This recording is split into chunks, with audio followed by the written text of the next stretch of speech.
Hello everyone, welcome back to our channel Learning Hub. And yesterday we learn about the pathway of water. मतलब water किस किस path से जो है वो मूव करता है प्लांट्स के अंदर. First one is the apoplast, second one is the symplast pathway. अब रूट्स ने तो वाटर को ऑब्जॉर्व कर लिया है with the help of pathway, but अब रूट्स से प्लांट की लीव्स तक मतलब होल बॉडी के अंदर वाटर की मूवमेंट कैसे होगी, कौन सा जो है वो प्रेशर उसके अंदर हेल्प करता है, क्योंकि एक प्रेशर जनरेट होता है जहाँ से हम वाटर अब्जॉर्ब करते हैं और जहाँ पे हमने वाटर को भेजना है. दोनों साइड्स के बीच में जो प्रेशर जनरेट होता है, अब वो कौन सा प्रेशर है जिससे वाटर की मूवमेंट होगी, आज वो प्रेशर जो है वो हम रीड करेंगे. Okay, so let's start. We looked at how plant absorb water from the soil. हमने ये देखा कि वाटर कैसे ऑब्जॉर्व होता है सॉइल से and move it into the vascular tissue. We now have to try and understand how this water is transported to various parts. मतलब अब हम ये समझने की ट्राई करेंगे कि ये डिफरेंट पार्ट्स तक कैसे जाता है. Is the water movement active और इज़ इट स्टिल पैसिव. मतलब एक्टिव है, एक्टिव का मतलब है कि क्या वो कोई एनर्जी यूज़ करता है या विदाउट एनर्जी है, क्योंकि पैसिव के अंदर कोई एनर्जी नहीं लगती है बट एक्टिव ट्रांसपोर्ट में तो एनर्जी लगती है in the form of ATP. Since the water has to be moved up a stem against gravity, what provides the energy for this. मतलब हम अगेंस्ट ग्रेविटी उसको भेज रहे हैं तो कौन उसको एनर्जी प्रोवाइड करता है या क्या एनर्जी उसमें लगती है. ओके, अब first one is the root pressure. अब इसके अंदर दो चीज़ें होती हैं, मतलब एक होता है SAP. What do you mean by SAP. मतलब जो हमने वाटर भेजना है, जो मिनरल्स सेंड करने हैं या जो आयंस भेजने हैं, वो क्या है, सैप. अब सैप को हम बॉडी के अंदर भेज रहे हैं, प्लांट की बॉडी के अंदर उसको डिस्ट्रीब्यूट कर रहे हैं, तो उसको हम बोलेंगे असेंट ऑफ सैप. अब असेंट ऑफ सैप के टू टाइप है, मतलब वो दो तरीके से जा सकता है. First one is the root pressure and second is the transpiration pull. Transpiration pull. Okay, पहले हम रीड करेंगे हमारा root pressure. As various ions from the soil are actively transported into the vascular tissue of the roots. अब इसने बोला है कि जो आयंस हैं वो एक्टिवली ट्रांसपोर्ट होते हैं into the vascular tissues. Vascular tissues means xylem और फ्लोएम. ओके, अब एक्टिवली मूवमेंट हुई है तो एक्टिवली है तो भाई क्या यूज़ होगा, एटीपी यूज़ होगा. इसने क्या यूज़ किया है, एटीपी यूज़ किया है. Water follows its potential gradient and increases the pressure inside the cell, inside the xylem. This positive pressure is called the root pressure. और इस पॉजिटिव प्रेशर को हम क्या बोलते हैं, रूट प्रेशर बोलते हैं. और ये पॉजिटिव प्रेशर क्यों है, क्योंकि ये पुश मूवमेंट है, पुश मूवमेंट है, धक्का देता है. ठीक है, and can be responsible for pushing up water to the small heights in the stem. Means ये क्या है, ये हमारा प्लांट है, ये मैंने लीफ बनाई है. ठीक है, ये यहाँ पे क्या है, लेयर है, इसके नीचे क्या है, रूट्स प्रेजेंट है. अब सराउंडिंग में क्या प्रेजेंट है, आयंस है. आयंस के साथ साथ क्या प्रेजेंट है, वाटर मॉलिक्यूल्स प्रेजेंट है. Right, these are the water molecules. अब ये वाटर मॉलिक्यूल्स जो है वो रूट्स अब्जॉर्ब करती हैं.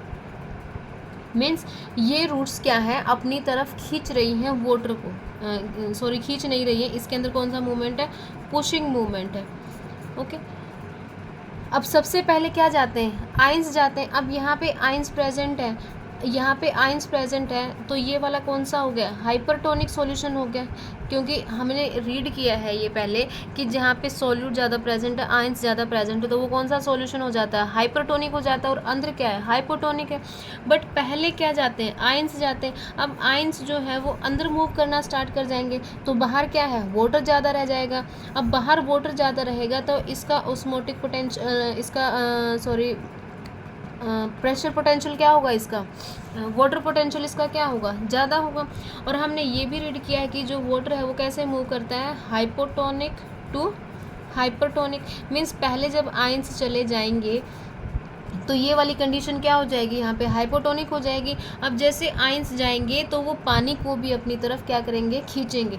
अब पानी भी धक्के से यहाँ पे क्या जाएगा, रूट्स के अंदर एंटर करेगा और ये यहाँ पे क्या हो जाएगा, फिर पॉजिटिव हाइड्रोस्टैटिक प्रेशर. क्या होगा हमारा, positive hydrostatic, positive hydrostatic pressure.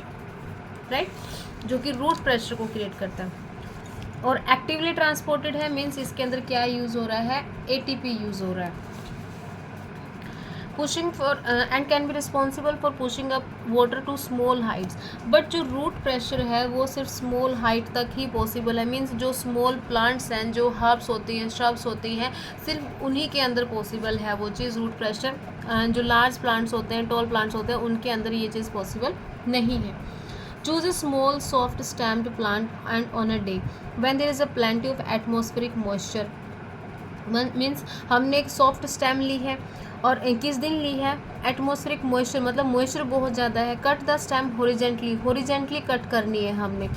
C drops of the solution ओज आउट, तो हम क्या देख रहे हैं कि उसमें से छोटे छोटे ड्रॉपलेट्स जो है वो पानी के गिर रहे हैं with sharp ooze out of the cut stem. This comes out due to the positive root pressure. वो किसकी वजह से हो रहा है, पॉजिटिव रूट प्रेशर की वजह से हो रहा है, क्योंकि रूट ने बहुत ज़्यादा वाटर जो है वो अब्जॉर्व किया है। अब वो वाटर जो है उसमें हमें दिखाई दे रहा है। If you fix a rubber tube to the cut stem as a sleeve you can actually collect and measure the rate of exudation.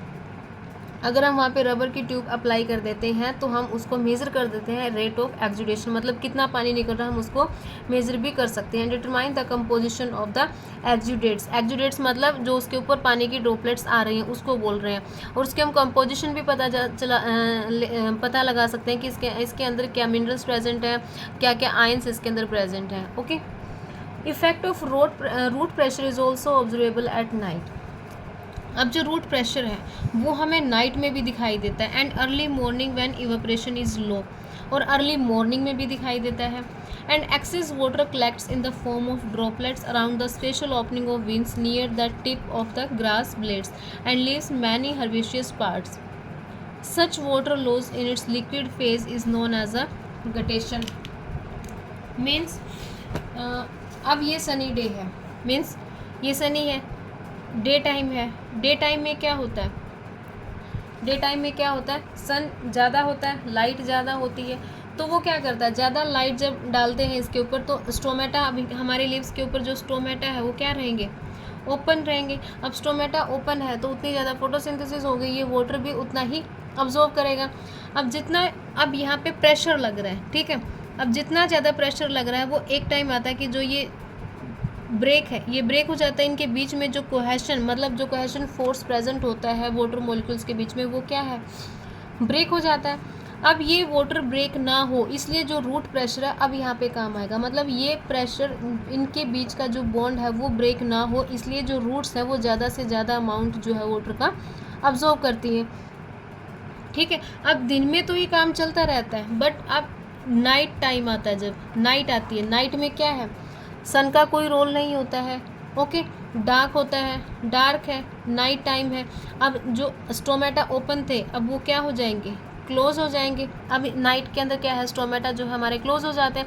अब स्टोमेटा क्लोज हो जाएंगे तो फोटोसिंथेसिस जो है वो बंद हो जाती है। अब यहाँ पे पानी की इतनी रिक्वायरमेंट नहीं है तो इनके बीच का जो बॉन्ड है ये ब्रेक नहीं होगा तो यहाँ के अंदर क्या है, प्रेशर जो है वो ज़्यादा हो जाता है। इसका जो ऑस्मोटिक प्रेशर है वो क्या हो जाएगा, इंक्रीज़ हो जाएगा। क्या हो जाएगा, इंक्रीज़ हो जाएगा। इसलिए अगर हम सुबह देखते हैं, मतलब जो स्मॉल प्लांट्स होते हैं सुबह उनकी लीव्स के ऊपर हमें क्या है, वाटर ड्रॉपलेट्स मिलती हैं, और वो वाटर ड्रॉपलेट्स जो है वो येलो कलर की होती हैं क्योंकि उनके अंदर सोल्यूट ज़्यादा होता है। क्या होता है, सोल्यूट ज़्यादा होता है, वाटर कम होता है, सोल्यूट ज़्यादा होता है। अब ये कहाँ से निकलते हैं, हाइड्रोथोड्स, और इस प्रोसेस को हम क्या बोलते हैं, guttation. Means release of water droplets in the form of solute on the hydathodes is known as a guttation. Special openings जो होती है ना, हाइड्रोथोड्स क्या होती है, ये स्पेशल ओपनिंग्स होती हैं लीफ के ऊपर या स्टेम के ऊपर, एक स्पेशल ओपनिंग्स होती हैं और ये स्मॉल प्लांट्स में होते हैं। हाइड्रोथोड्स जो है वो एक स्पेशल ओपनिंग होती है जहाँ से वाटर ड्रॉपलेट्स की फॉर्म में सॉलिड जो है वो बाहर निकलता है and the whole process is known as a guttation. और ये कब होता है, ये मॉर्निंग टाइम में होता है। कब होता है हमारा, मॉर्निंग टाइम में होता है, क्योंकि दिन के टाइम में तो हमारा प्रोसेस चलता रहता है, हमें पानी की रिक्वायरमेंट पड़ती है, तो अंदर जो है वो प्रेशर इतना ज़्यादा नहीं होता है। बट रात के टाइम में जो प्रोसेस है स्टोमेटा का वो बंद हो जाता है, तो रूट प्रेशर ज़्यादा होने की वजह से स्पेशल ओपनिंग्स के थ्रू वाटर ड्रॉपलेट्स जो है वो येलो सॉल्यूट्स जो है वो रिलीज करती है, and that process is known as a guttation. So this is all about the root pressure. Root pressure में हमने याद रखना है कि ये एक्टिवली ऑब्जॉर्व करते हैं, मीन्स एटीपी इसके अंदर नीड होती है। ये पॉजिटिव हाइड्रोस्टेटिक प्रेशर है, और ये पुशिंग प्रेशर है, मतलब धक्का देने वाला प्रेशर है। ये धक्के से अंदर आता है वाटर रूट स्टेम के अंदर, ताकि ये जो बॉन्ड है ये बीच में ब्रेक ना हो। और वाटर मॉलिक्यूल्स के बीच में कौन सा बॉन्ड प्रेजेंट होता है, कोहेसन। कौन सा बॉन्ड प्रेजेंट होता है, कोहेसन। और वाटर मॉलिक्यूल्स और जाइलम के बीच में कौन सा प्रेजेंट होता है, एडेशन। ओके, यही चीज़ें याद रखनी है, ये इंपॉर्टेंट है। Now next is the transpiration pull. मतलब असेंट ऑफ सैप में हम रीड कर चुके हैं हमारा रूट प्रेशर। अब जो नेक्स्ट वन आता है वो आता है हमारा transpiration pull. Despite the absence of heart or circulatory system in plants, the upward flow of water through the xylem in plant can achieve fairly high rates. Means अगर small plants की अगर हम बात करते हैं तो हमारा रूट प्रेशर जो है वो काम करेगा, बट अगर हम हमारे लॉन्ग ट्रीज़ की बात करते हैं तो उसके अंदर अब कौन सा सिस्टम आता है, हमारा ट्रांसपिरेशन पूल वर्क करता है। How is this movement accomplish, मतलब ये मूवमेंट कैसे करता है। A long standing question is whether water is pushed और पुल थ्रू द प्लांट, मतलब अब वाटर पुश हो रहा है या पुल हो रहा है। Most researchers agree that water is mainly pulled, water क्या हो रहा है, मेनली पुल्ड हो रहा है through the plant, and that the driving force for this process the transpiration pull, transpiration from the leaves. This is refer to as the cohesion tension transpiration pull model. जो transpiration pull है उसको हम second name भी इसका है cohesion tension transpiration pull model, right. Water but what generates the transpiration pull, मतलब कौन जो है वो ट्रांसपिरेशन पुल को जनरेट करता है प्लांट के अंदर। Water is transit in plant, less than 1% water reaching the leaves is used, मतलब अगर हम सिर्फ 1% भी वाटर पहुंच जाता है ना लीव्स के पास तो उसमें भी वो फोटोसिंथेसिस स्टार्ट कर देते हैं। Most of it is lost through the stomata in the leaves. This water loss is through as a transpiration, means जो वाटर लॉस होता है स्टोमेटा के थ्रू वो तो क्या होगा, हमारा ट्रांसपिरेशन होगा। और जो वाटर लॉस होता है हाइड्रोथोड्स के थ्रू वो क्या होगा, हमारा गटेशन प्रोसेस होगा। क्या होगा वो, गटेशन प्रोसेस, और वो सुबह मॉर्निंग में होता है। ट्रांसपिरेशन जो है वो दिन में भी चलता है। You have studied transpiration in an earlier class by enclosing a healthy plant in polythene bag and observing the droplets of water formed inside the bag. ये मतलब हम खुद भी ऑब्जर्व कर सकते हैं। Now move to the transpiration, means transpiration क्या है, कैसे हो रहा है। So transpiration is the evaporation loss of water by the plant. Transpiration क्या है, लॉस ऑफ वाटर है, किसके थ्रू, स्टोमेटा के थ्रू।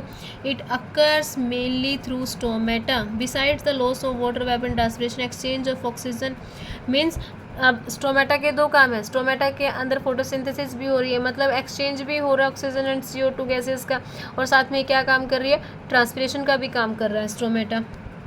तो इसके फंक्शन याद रखने, transpiration is the loss of water and it occurs through the stomata, and beside the loss of water transpiration exchange of oxygen and CO2 in the leaf also occurs through these stomata। क्या हो रहा है, एक तो transpiration हो रहा है stomata के थ्रू, सेकंड वन क्या हो रहा है हमारा, exchange of oxygen and CO2 भी टेक प्लेस करता है। Normally stomata are open in the day time and close during the night. The immediate cause of the opening, जो इमीडिएट कोज होता है ओपनिंग और द क्लोजिंग ऑफ स्टोमेटा का, is the change in the turgidity of the guard cell. Means guard cell की shape के अंदर जब changement आता है, गार्ड सेल की जब टर्जिडिटी के अंदर चेंज आता है, तो उसी की हेल्प से जो स्टोमेटा है वो ओपन और हमारे क्लोज होते हैं। And the inner wall of the each guard cell toward the pore और stomatal aperture is thick and elastic. When turgidity increases within the two guard cell, जब टर्जिडिटी इंक्रीज हो जाती है, cells flanking each stomatal aperture or pore, the thin outer walls bulge out and force the inner walls into a crescent shape. This is the stomatal aperture with the guard cell. ये यहाँ पे आपको stomata का structure given है। The opening of stroma is also aided due to the orientation of the microfibril in the cell wall of the guard cell. Means जब उनकी turgidity increase हो जाती है तब तो स्टोमेटा क्या है, क्लोज हो जाते हैं. और जो ओपनिंग है स्टोमेटा की is also aided by the orientation of the microfibril. मतलब माइक्रोफाइब्रिल के अंदर ओरिएंटेशन होती है तो उससे क्या हमारा स्टोमेटा जो है वो प्लांट का ओपन हो जाता है.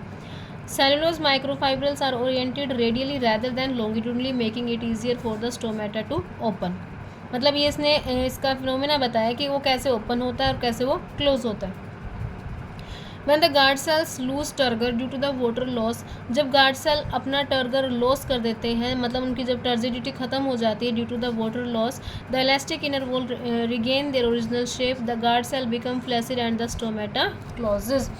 मतलब जब गार्ड सेल अपनी टर्जिडिटी को लूज़ कर देता है तो जो ड्यू टू वाटर लॉस तो उसके अंदर क्या है, जो इलास्टिक इनर वॉल्स हैं वो दोबारा से अपनी ओरिजिनल शेप ले लेते हैं और जो गार्ड सेल है वो क्या बन जाता है, फ्लैसिड, मतलब दोबारा से ओरिजिनल शेप में आ जाता है और स्टोमेटा जो है वो क्लोज हो जाता है. Usually the lower surface of dorsiventral leaf has a greater number.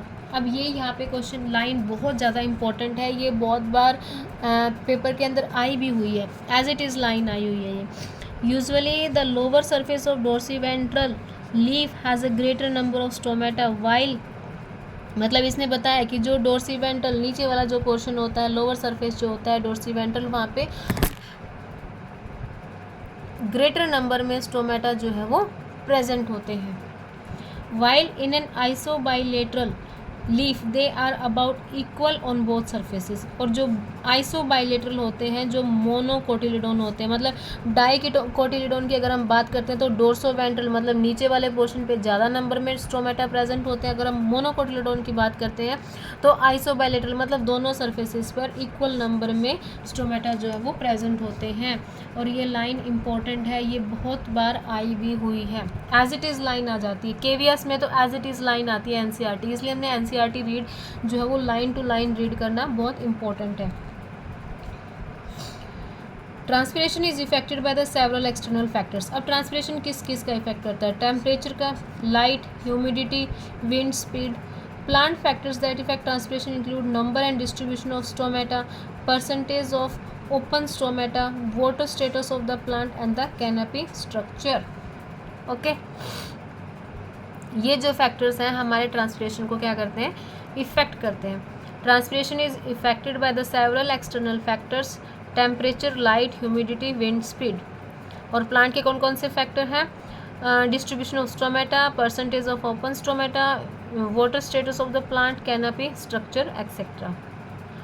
Okay, so यहाँ से हमें ट्रांसपिरेशन की डेफिनेशन पता चली है, गार्ड सेल क्या है, स्टोमेटल अपर्चर क्या है, और डाइकोटिलिडोन में स्टोमेटा कहाँ ज़्यादा प्रेजेंट होते हैं और मोनोकोटिलिडोन में कहाँ ज़्यादा प्रेजेंट होते हैं. मोनोकोटिलिडोन में दोनों सरफेसेस पे इक्वल हैं, डाइकोटिलिडोन में नीचे वाली लोअर सरफेस के ऊपर ज़्यादा प्रेजेंट है.